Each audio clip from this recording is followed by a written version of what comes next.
Inspirational stories of Lord Buddha. भगवान बुद्ध की 4 प्रेरक कहानियां। गौतम बुद्धा की कहानियां।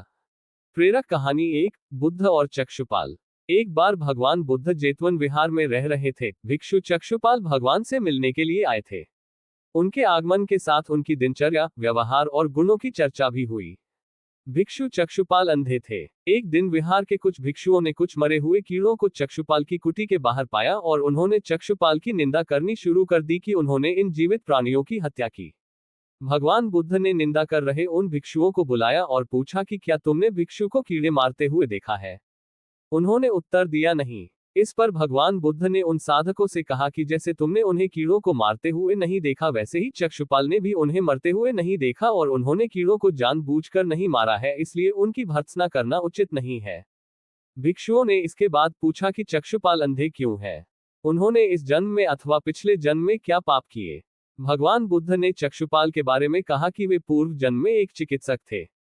एक अंधी स्त्री ने उनसे वादा किया था कि यदि वे उसकी आंखें ठीक कर देंगे तो वह और उसका परिवार उनके दास बन जाएंगे। स्त्री की आंखें ठीक हो गईं, पर उसने दासी बनने के भय से यह मानने से इनकार कर दिया। चिकित्सक को तो पता था कि उस स्त्री की आंखें ठीक हो गई हैं।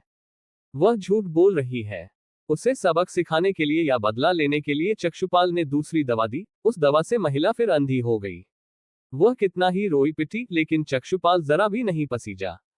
इस पाप के फलस्वरूप अगले जन्म में चिकित्सक को अंधा बनना पड़ा।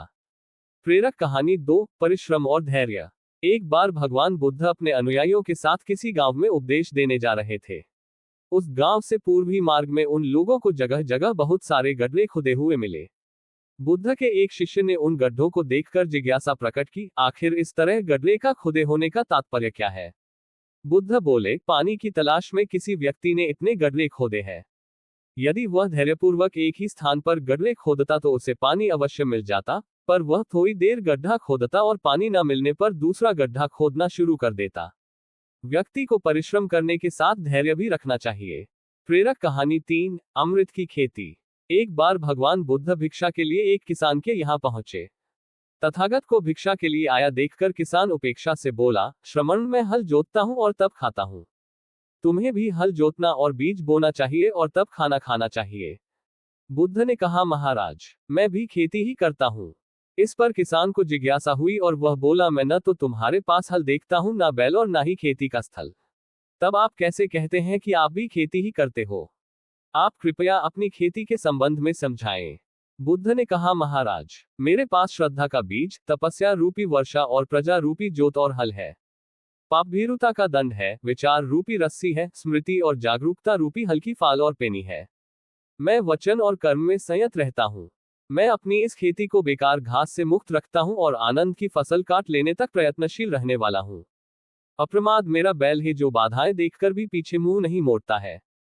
वह मुझे सीधा शांति धाम तक ले जाता है। इस प्रकार मैं अमृत की खेती करता हूँ।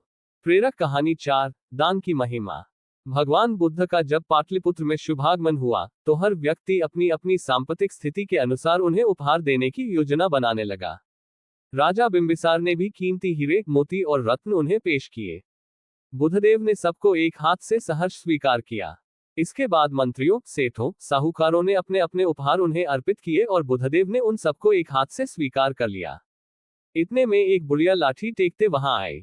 बुद्धदेव को प्रणाम कर वह बोली, भगवान, जिस समय आपके आने का समाचार मुझे मिला, उस समय मैं यह अनार खा रही थी। मेरे पास कोई दूसरी चीज न होने के कारण मैं इस अतखाए फल को ही ले आई हूँ। यदि आप मेरी इस तुच्छ भेंट स्वीकार करें तो मैं अहोभाग्य समझूंगी। भगवान बुद्ध ने दोनों हाथ सामने कर वह फल ग्रहण किया।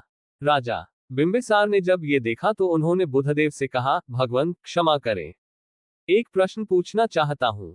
हम सबने आपको कीमती और बड़े बड़े उपहार दिए जिन्हें आपने एक हाथ से ग्रहण किया, लेकिन इस बुढ़िया द्वारा दिए गए छोटे एवं जूठे फल को आपने दोनों हाथों से ग्रहण किया, ऐसा क्यों?